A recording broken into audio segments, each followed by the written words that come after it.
This is King's Corner. How are you doing today? I'm coming from sunny Felton, Delaware. It's about, I'm going to say, 40 degrees out here. We're going to start today with Happy Martin Luther King Day. How is everybody doing today? It's the first episode of King's Corner. We're going to start today with a segment called How Did That Happen? And we're going to start with McGregor. Everybody remembers 3 years ago, he beat Alvarez in his final UFC fight. Comes back, doesn't fight for about a year and a half, then goes against Floyd Mayweather. He lasted 10 rounds with the best boxer, probably that weight class's history. Then he comes back to the UFC last October in 2018. Goes against Khabib and talked a lot of trash, but he didn't have his main mentality. He ended up getting his butt kicked. Went away, everybody thought he was done. Wasn't gonna come back. Comes back this Saturday, everybody's like, he's not talking trash, he's not the same McGregor. He came out and laid Cowboy out. He showed everyone right then and there why he is back to #1. McGregor is on a mission. He's going to get another title. It's either going to be the BMF belt, he's going to get another lightweight championship. That's a guarantee. McGregor is back. Okay, we're done with McGregor. Let's segue. Let's start talking about Niners Chiefs Super Bowl. This is going to be one of the best Super Bowls we've ever seen. You got a very fast defense with the 49ers. You got Sherman, Bosa, Ford, Armstead. This defense is stacked from top to bottom. They're speed and they're strong. Then you got Andy Reid and his boys, the Chiefs. You got Patrick Mahomes versus this defense. You got Pat Mahomes with the speed of Tyreek Hill, Miracle Hardman, Robinson, Watkins. Then you got a strength guy, Kelsey. The only weakness on that front in the Kansas City's offense is the running game, but they don't even need it. They're going to dominate this game. But they're not just going to need their offense to win this game. They're going to need a great defensive performance as well. You just saw last night Robert Monster dominate the Packers defense. He went up and down all day. Nothing's seen anything like it. That offensive line opened a hole so wide, I think I could have put my 96 Chevy Silverado through that thing. That thing was open. I mean, wow. Then you have the Niners have Jimmy Garoppolo only throwing 8 times. I mean, come on, that's amazing. And they still won. He turned the ball over 0 times, even though Kevin King should have had 1 pick. He got lucky on that one. But it's going to be a great Super Bowl. And then you got a coaching mismatch. I'm saying Andy Reid versus Kyle Shanahan. I don't think Kyle Shanahan stands a chance against Andy Reid in the coaching style. Andy Reid's been doing this since '94. Him and Mike Holmgren both had that West Coast style. He used to work with John Gruden and everybody. But Andy Reid's the best to come out of that coaching tree. And I believe two Sundays from now, we're going to see Andy Reid lift up his first Lombardi trophy. He will finally have the ring on his finger and cement his legacy as the best head coach to ever go through Philadelphia and Kansas City. Now, let's talk about the Titans-Chiefs game. What went wrong with Tennessee? I'll tell you that right now. Tennessee forgot who they were. They came in and they said, we don't want to be too obvious. We're not going to run this whole game, and that's where they made their mistake.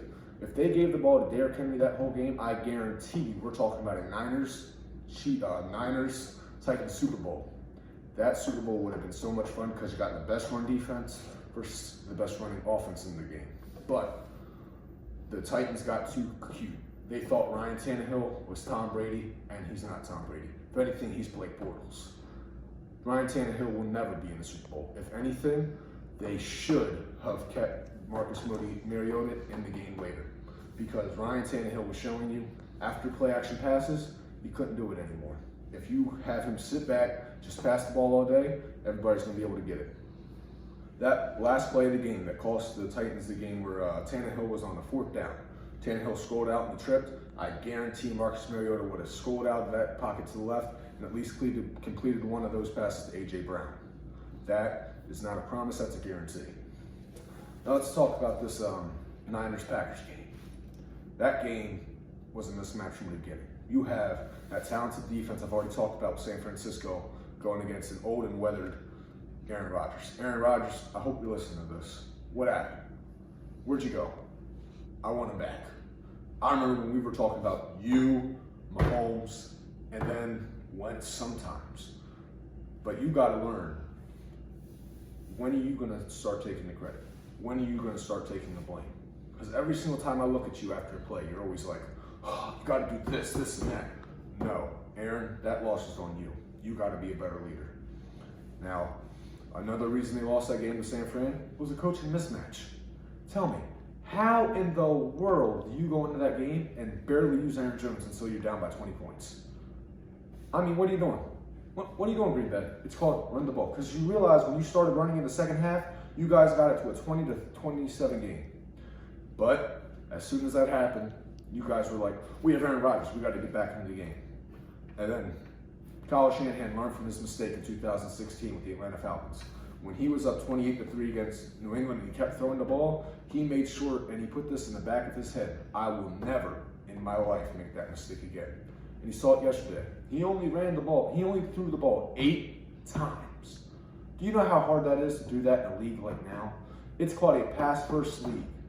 It's not even known as a running game anymore. It's known as a passing league. All the teams that are doing good now, they all have great quarterbacks. But this year's been an anomaly. How in the world do you explain the best quarterbacks out there aren't even in it? I mean, Russell Wilson didn't make the championship game. I mean, Drew Brees couldn't even make out a wild card weekend, and he lost to Kirk Cousins. I mean, are you telling me Kirk Cousins is better than Drew Brees? No. Then you have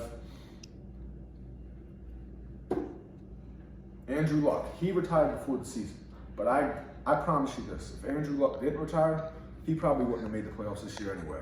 He couldn't have won that Colts team. That Colts team was not as good as everybody said they were. Their offensive line went down. Marlon Mack disappeared. Eric Ebron, where'd he go? And then Jack Doyle. I mean, he had a couple of moments in there, but it wasn't Jack Doyle I remember seeing. I mean, that team maybe have went 9-7 with Andrew Luck, but they wouldn't have went to where they were. Then, when everybody wants to say Jimmy Garoppolo and the Niners were overrated all season, they're not the team that they say they are, and everybody's talking about Lamar Jackson and the Ravens as a team of the future, that they're going to be the next great thing, and everybody's saying they're who they are, and the Niners are phonies. We saw last week that was a total fib. Titans went into Baltimore and they said, y'all are supposed to be the best running team. We'll show you a true running team. Because they showed Baltimore, you might be able to talk the big game with a big trust and a woo-woo. Well, Tennessee said, hail the king, sit down, have a nice break. Then, you want to say San Francisco isn't who they're supposed to be? Look what they did to Minnesota, then look what they did to Green Bay. Now, granted, that's against two teams that not everybody looks as wow, great teams. They still made it to the playoffs, and they eliminated the Saints, the Vikings did, and then the Packers eliminated the Seahawks. Now, the Niners had Minnesota come to them, and they literally ran all up and down the field. Can you believe that in the second quarter, when Jimmy Garoppolo threw that pick to Eric Kendricks, they didn't throw another pass for a whole hour and a half? Do you know how? I mean, when you look at the stats of Jimmy Garoppolo this season, you're going to say he threw 12 picks and he threw over almost 4,000 yards. And then you're going to look at what he does in the playoffs, and he's only thrown the ball 27 times and completed 17. And he's only thrown 208 yards. Now I want to tell you guys a stat that's incredible. He's thrown 208 yards throughout the entire postseason. Patrick Mahomes threw for 237 yards in the second quarter alone yesterday.